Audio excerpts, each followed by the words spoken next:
All right, what's going on, everybody? So it is Kevin with Freedom Coins here, and look what we have in store.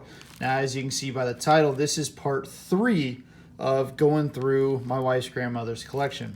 Again, I want to start this by saying I feel completely honored and privileged to be able to go through all this kind of stuff. I mean, obviously, this all has history behind it, not only in the money itself, but the person who collected it. And so you kind of get that understanding of who that person was by the type of stuff that they collected.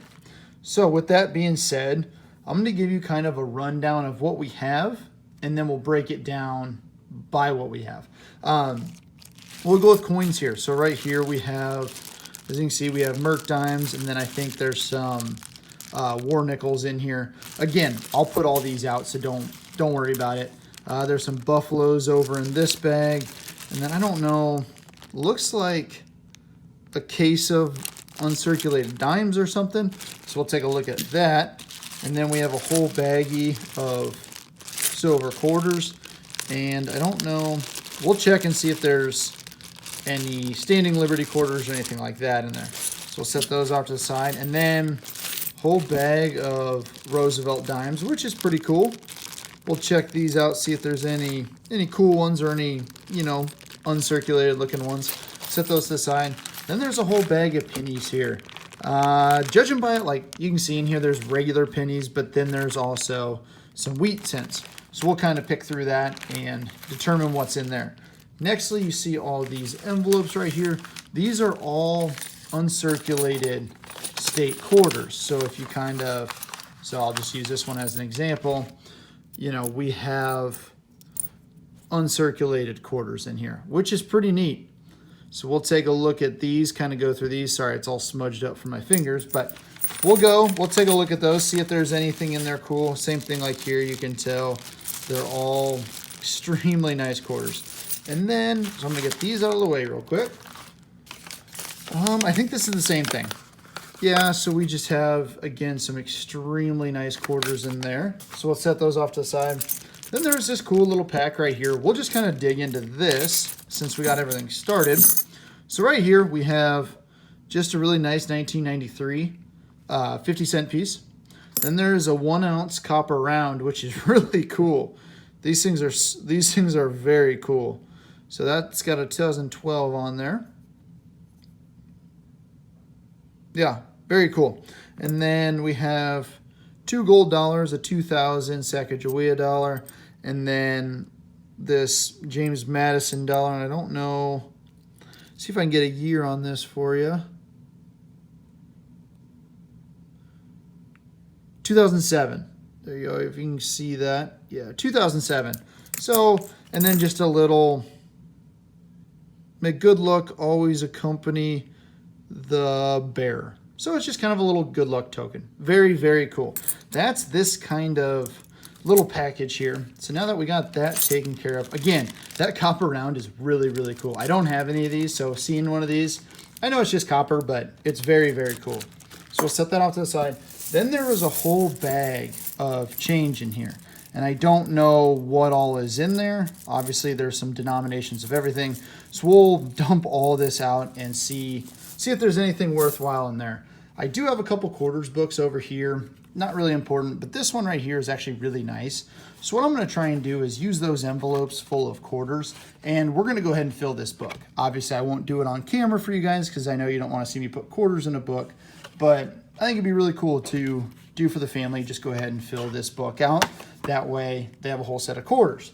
And then, what was really cool is all of these notes up here. Most of them are, so you have regular $2 notes, and then we do have some really cool, obviously that's got some marker on it, but majority of these are all red seals, which is very, very sweet. Then we have this super old one right here.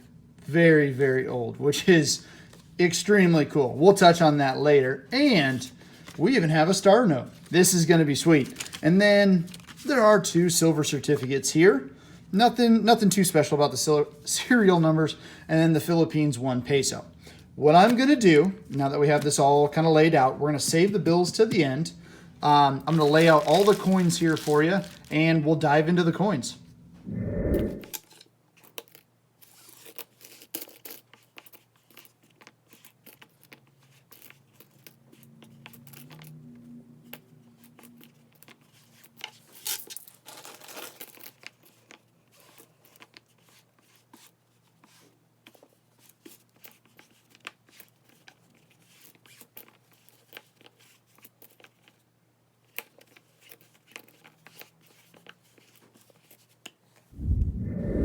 right, so this might look a little different than what we were doing just before this, but I got everything all stacked up.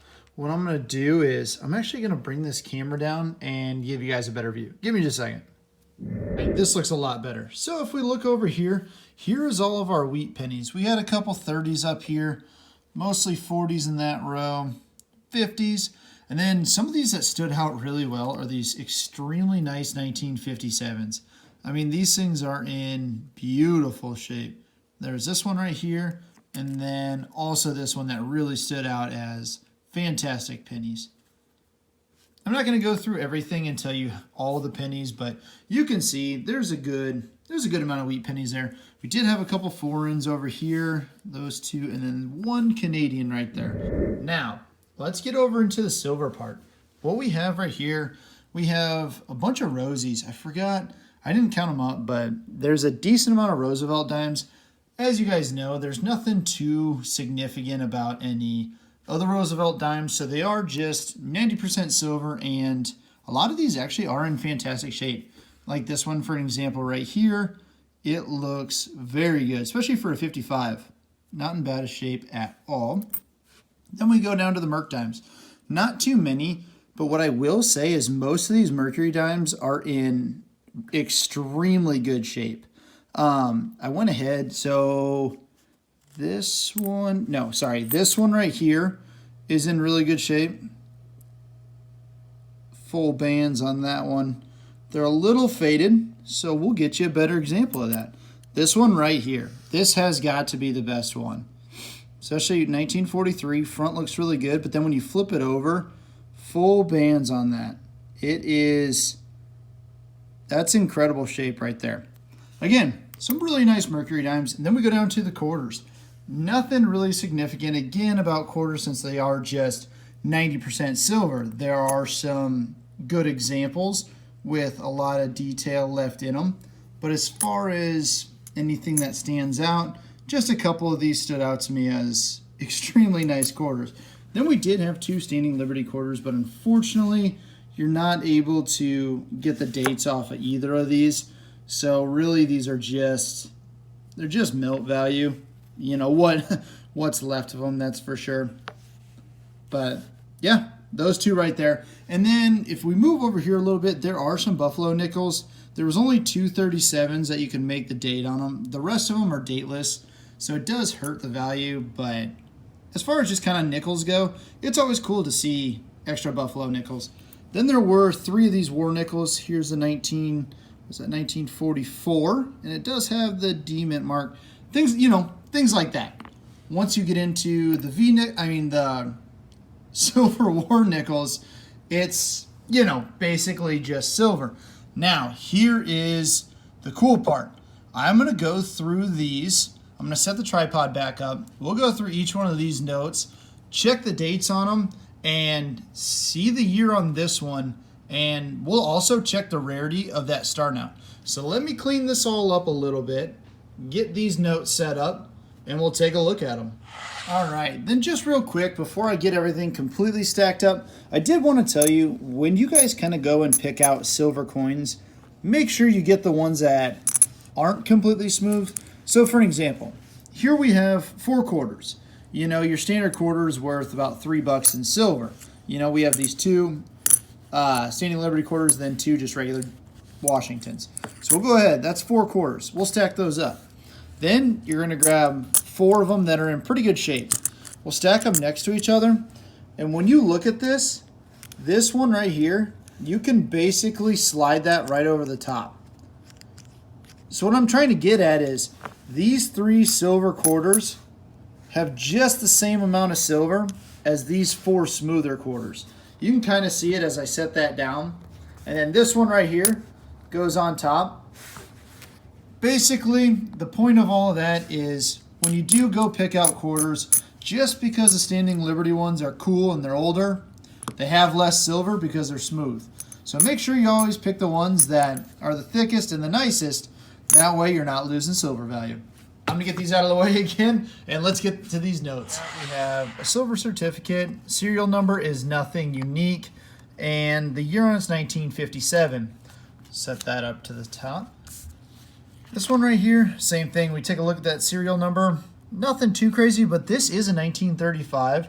So this one's a lot older, and it's not in the best shape. It's kind of cool to see the difference in the coloring on these. So this is going to be our newer one, and this is our older one.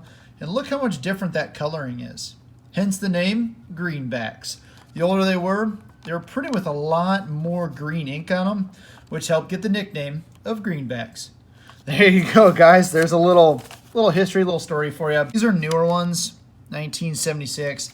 Nothing too special. We'll stop on ones that either have a cool serial number or if they are a lot older. So right here we have a star note. I am going to stop this right now, go over to, there's a website that you can check your star notes, and we'll check the print run on this note and kind of see what we have right here.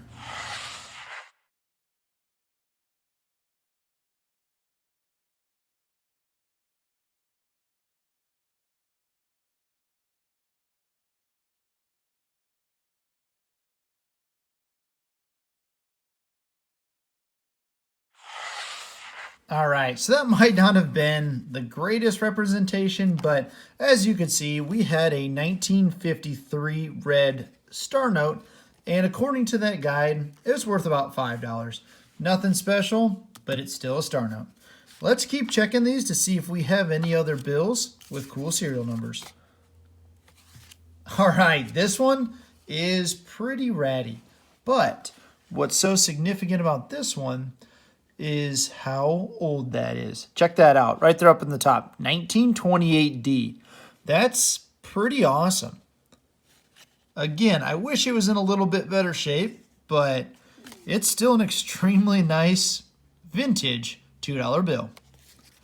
We'll set this one up to the top here and keep on checking. Actually, what's cool too that I just noticed, again, I'm not the greatest at bills, but the 2 over here and the seal is on this side, whereas the newer ones, the 2 and the seal are on this side. So kind of cool. Let me know in the comments what the significance was about that, or if that's just how they made the bills back in the days.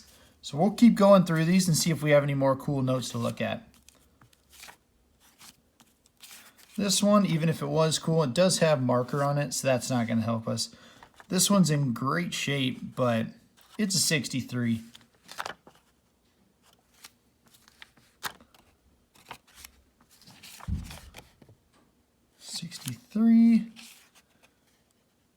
This one's pretty cool. Here we go. We got another one.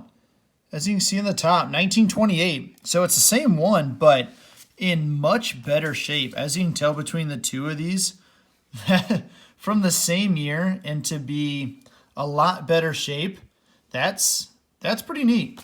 Go ahead and check the backs of these. Yeah, a lot better shape. So someone in the comments, let me know how, when they change these over and what the significance is with the change in the two. Okay, well, I got myself an evening ahead of me. I'm going to go ahead and take all these quarters, start filling in this quarter book, and I'm going to enjoy my night. But thank you guys for taking the time to watch this video. Check out the links down below for rolls for tomorrow night's stream. But until the stream, stay free, stay tuned, and I'll see you tomorrow night.